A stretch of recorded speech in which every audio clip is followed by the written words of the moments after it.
Hello everyone. So today we will learn about the next chapter on respiratory physiology of book item, that is chapter number 39. Chapter का नाम क्या है? That is pulmonary circulation, pulmonary oedema and pleural fluid. जो हमारी pulmonary circulation है वो जो है एक डुअल सर्कुलेशन है। जैसे हम लीवर में हमें पता है कि डुअल सर्कुलेशन होती है, पोर्टल वेन, हिपैटिक आर्टरी, वैसे ही पल्मोनरी सर्कुलेशन भी डुअल सर्कुलेशन है हमारी।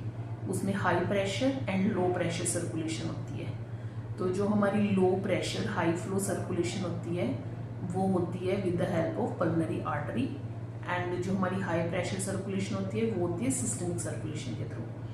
हम स्टार्टिंग से पढ़ते हैं हार्ट में क्या होता है। देखो, जैसे हमें पता है कि हमारा हार्ट है, हार्ट में पहले होता है right atrium, then right ventricle. Right ventricle से हमारी पल्मोनरी आर्टरी निकलती है जो कि डीऑक्सीजनेटेड ब्लड को लंग्स में लेके जाती है। लंग्स में ब्लड ऑक्सीजनेट होता है, वहाँ से पल्मोनरी वेन निकलती है जो कि हमारी ऑक्सीजनेटेड ब्लड को लेफ्ट एट्रियम में लेके आती है, देन लेफ्ट वेंट्रिकल में, एंड देन इन आयोटा। ये हमारी सर्कुलेशन है लंग की। मतलब क्या है कि जो राइट साइडेड का डीऑक्सीजनेटेड ब्लड है वो पल्मोनरी आर्टरी में जाता है।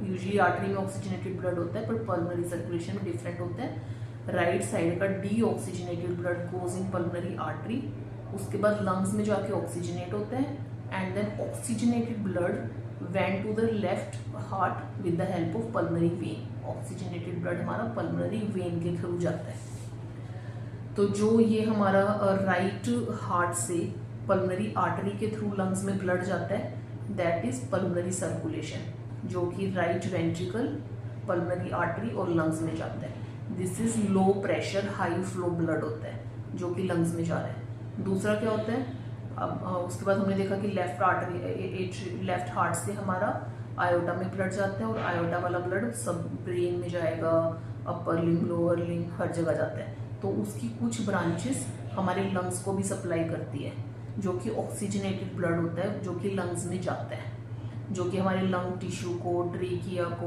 प्लूरा को, सबको सप्लाई करती है। That is from systemic circulation.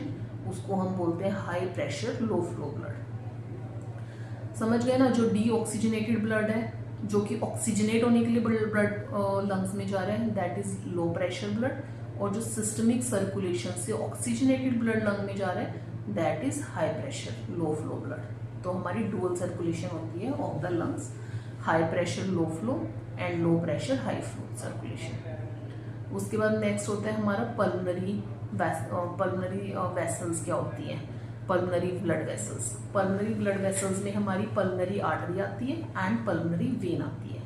First we will see the pulmonary artery. जो हमारी पल्मोनरी आर्टरी है वो ओरिजिनेट होती है फ्रॉम द राइट वेंट्रिकल। उसका एक शॉर्ट पाथवे होता है ऑफ 5 सेंटीमीटर, एंड उसके बाद वो right and left pulmonary trunk में डिवाइड हो जाती है, मेन पल्मोनरी ट्रंक में, जो कि राइट हार्ट और लेफ्ट हार्ट में हमारी जाती है। इसकी जो वॉल थिकनेस होती है वो आयोटा से कम होती है, ये थिनर होती है as compared to aorta, because जो पल्मोनरी वेस्कुलेचर है उसमें प्रेशर हमने पढ़ा ना कम होता है, लो प्रेशर होता है, और आयोटा में ज़्यादा प्रेशर होता है। इसलिए आयोटा की वॉल थिक होती है एंड पल्मोनरी वेस्कुलेचर की वॉल थिन होती है, that is 3 times thinner than the iota. Length हो गई 5 सेंटीमीटर, वॉल थिकनेस कम होती है, जिसकी वजह से इसकी डिस्टेंसिबिलिटी भी ज़्यादा होती है। तो इसमें क्या होता है कि कंप्लायंस ऑफ पल्मोनरी आर्टरी हमारी बढ़ जाती है, तो उसमें ज़्यादा ब्लड फ्लो आ सकता है। दैट इज़ ऑलमोस्ट 7 ml पर मिलीमीटर ऑफ मर्करी तक कंप्लायंस होती है। नेक्स्ट होता है हमारा पल्मोनरी वेन। पल्मोनरी वेन भी शॉर्ट होती है, एंड जो पल्मोनरी वेन में ब्लड होता है वो हमारा left side of heart, that is left atrium में जाता है। Next is bronchial vessels. जो ब्रोंकियल वेसल्स होती है वो क्या होता है, वो आयोटा से जो वेसल्स ओरिजिनेट होती है दैट, और सप्लाई करती है हमारे लंग टिश्यू को, ट्रेकिया को, जो भी प्लूरा है, जितना भी लंग टिश्यू है हमारा उसको सप्लाई करती है, दैट इज ब्रोंकियल वेस्कुलेचर। वो 1 to 2% of total cardiac output हमारा होता है जो कि ब्रोंकियल वेस्कुलेचर में जाता है, जो कि ऑक्सीजनेटेड ब्लड लंग को सप्लाई करता है। और ये क्या होता है, ये डायरेक्टली पल्मोनरी वेन्स में ड्रेन करता है।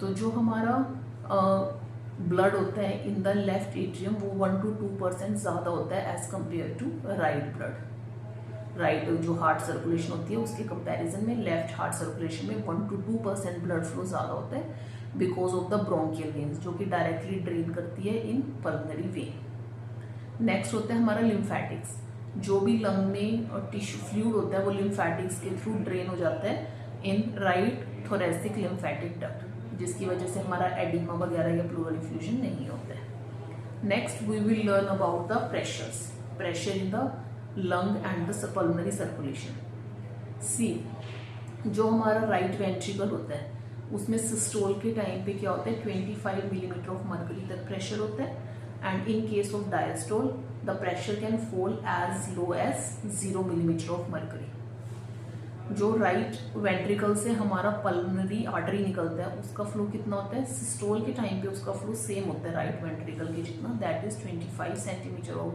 Millimetre of mercury.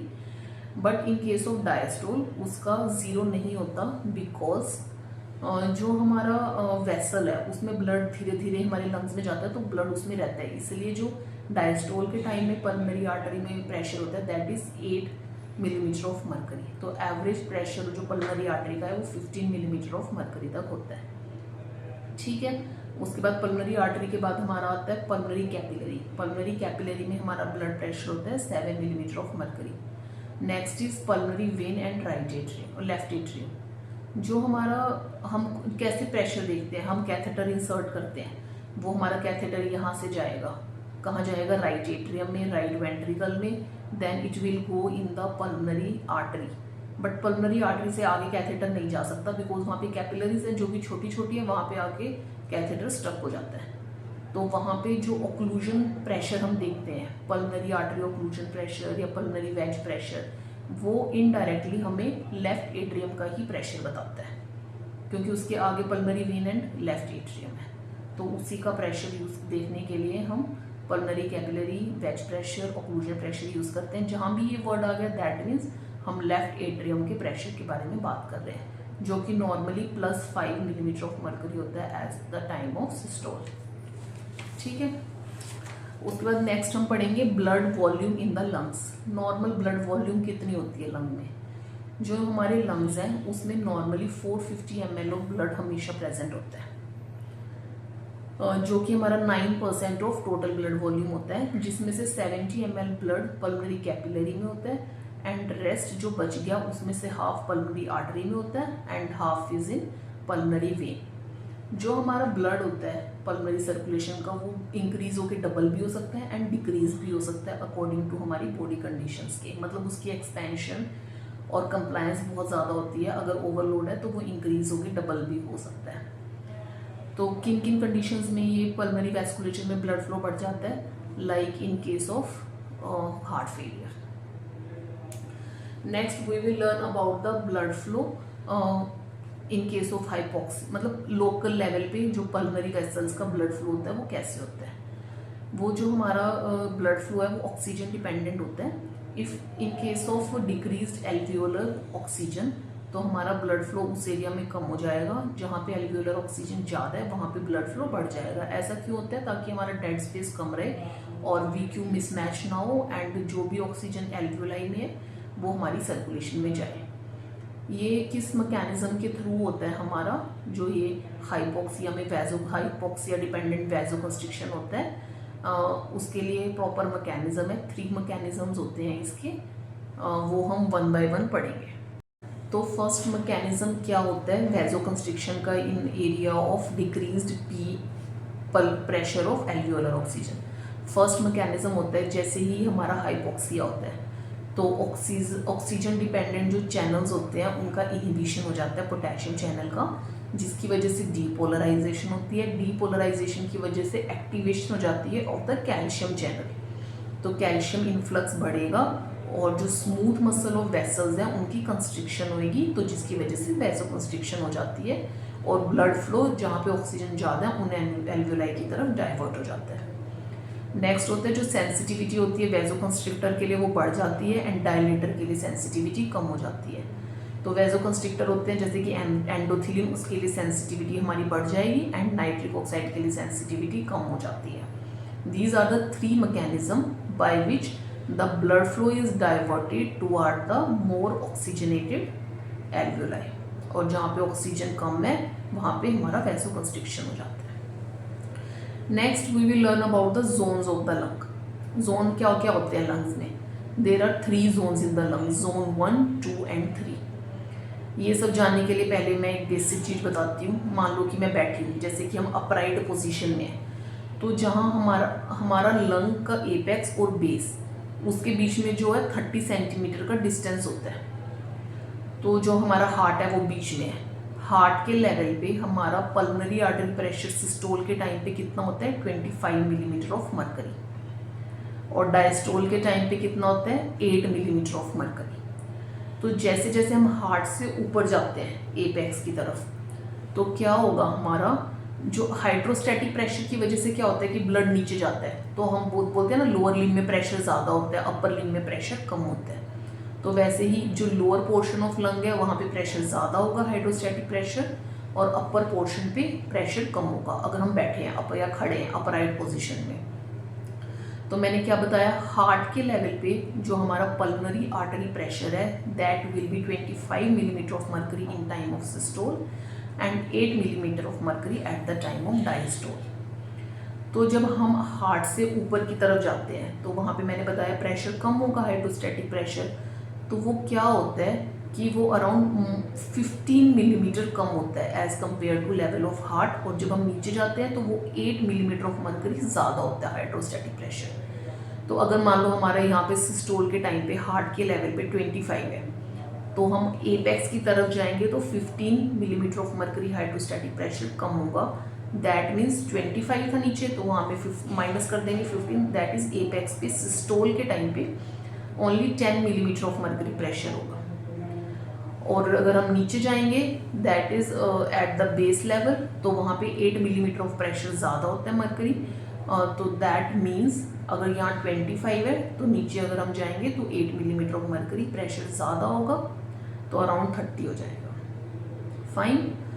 तो क्या होता है कि हम 3 जोन में डिवाइड करते हैं, एपेक्स वाला zone, middle zone and lower zone. जो एपेक्स वाला जोन है वहाँ पे क्या होगा, जो प्रेशर है हमारा pulmonary artery pressure that will be always लो।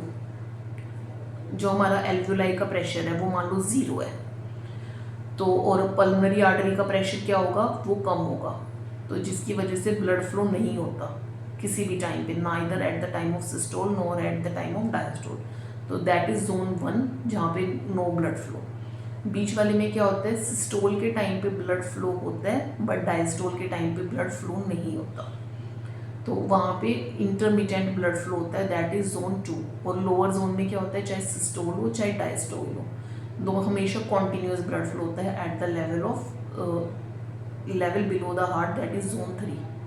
तो जोन 1 में नो ब्लड फ्लो, जोन 2 में intermittent blood flow and zone 3 में कॉन्टिन्यूस ब्लड फ्लो होता है हमारा। तो उसके बेसिस पे हमने जोन डिवाइड किए हैं। फाइन। नेक्स्ट होता है कि हमारा जो वो है कि एक्सरसाइज के टाइम पे हमारा बिना पल्मोनरी आर्टरी प्रेशर बढ़े पल्मोनरी सर्कुलेशन में ब्लड फ्लो कैसे ज़्यादा हो जाता है, that is because of the opening of the more pulmonary capillaries and उनकी डिस्टेंसिबिलिटी भी बढ़ जाती है। उस वजह से क्या होता है, एक्सरसाइज के टाइम पे पल्मोनरी प्रेशर नहीं बढ़ता पर पल्मोनरी ब्लड फ्लो हमारा बढ़ जाता है। Last thing we will learn is, अगर लेफ्ट हार्ट फेलियर है पेशेंट को तो उसका पल्मोनरी सर्कुलेशन पे क्या इफेक्ट पड़ेगा। अगर किसी पेशेंट को लेफ्ट हार्ट फेलियर है तो उसका आयोटा की तरफ ब्लड नहीं जा पाएगा, लेफ्ट वेंट्रिकल से लेफ्ट एट्रियम में जाएगा और उसके बाद पल्मोनरी सर्कुलेशन में ब्लड चला जाएगा। तो अगर प्रेशर लेफ्ट एट्रियम का more than 7 millimetre of mercury होता है that can cause the pulmonary oedema. Last thing is क्या फैक्टर्स होते हैं जो हमारी ब्लड वेसल से इंटरस्टिशियम में एडिमा करा देते हैं, इंटरस्टिशियल एडिमा। तो क्या हमारा जो ब्लड वेसल्स होते हैं उसमें 2 प्रेशर्स होते हैं, one is hydrostatic pressure, one is oncotic pressure. और जो हमारा इंटरस्टिशियम होता है उसमें 3 प्रेशर्स होते हैं, that is hydrostatic pressure, oncotic pressure, मतलब 2 ही उसमें होते हैं। जो हमारा वेसल है उसमें भी 2 प्रेशर है, hydrostatic pressure and oncotic pressure, बाहर भी हाइड्रोस्टैटिक एंड ओंकोटिक प्रेशर है। तो जो हमारा ल्यूमन है उसका जो हाइड्रोस्टैटिक प्रेशर है वो क्या करता है, वो बाहर की तरफ होता है, वो फ्लूइड को वेसल से इंटरस्टिशियम में पुश करेगा। और जो ओंकोटिक प्रेशर होता है वो अंदर की तरफ होता है, तो वो हमारा बाहर से इंटरस्टिशियम से फ्लूइड वेसल की तरफ लाएगा। और इंटरस्टिशियम में भी ऐसा ही होता है कि हाइड्रोस्टैटिक प्रेशर होता है, नेगेटिव हाइड्रोस्टैटिक प्रेशर जो कि लिम्फेटिक ड्रेनेज की वजह से होता है, वो नेगेटिव होता है, इसलिए वो फ्लूइड को वेसल से इंटरस्टिशियम में लाएगा। एक होता है ओंकोटिक प्रेशर, वो भी फ्लूइड को वेसल से इंटरस्टिशियम में लाएगा। तो 3 प्रेशर्स ऐसे हो गए जो कि फ्लूइड को वेसल से इंटरस्टिशियम में लाएंगे, that is hydrostatic pressure of the vessel, negative hydrostatic pressure of the interstitium and oncotic pressure of the interstitium. इन तीनों का जो सम होता है वो क्या होता है, जो हाइड्रोस्टैटिक प्रेशर ऑफ वेसल है वो होता है 7, नेगेटिव हाइड्रोस्टैटिक प्रेशर होता है इंटरस्टिशियम का 8 एंड ओंकोटिक प्रेशर हमारा होता है 14, तो टोटल हो गया 29, जो कि 29 मिलीमीटर ऑफ मरकरी ऐसा प्रेशर है जो कि फ्लूइड को वेसल से इंटरस्टिशियम में लाएगा। और जो ओंकोटिक प्रेशर ऑफ वेसल होता है वो होता है 28, जो कि फ्लूइड को इंटरस्टिशियम से वेस्कुलेचर में लाएगा। तो नेट जो 1+ होता है वो फ्लूइड को हमारा वेसल से इंटरस्टिशियम की तरफ लाता है। बट ये जो होता है वो हमारा एल्वियोलाई में जाके इवेपोरेट हो जाता है, इसलिए हमें कोई भी इंटरस्टिशियल एडिमा नहीं होता। बट इन केस ये डिस्ट्रप्शन हो जाए तो हमें इंटरस्टिशियल एडिमा हो सकता है, प्लूरल इफ्यूजन हो सकता है एंड पल्मोनरी एडिमा हो सकता है। Thank you.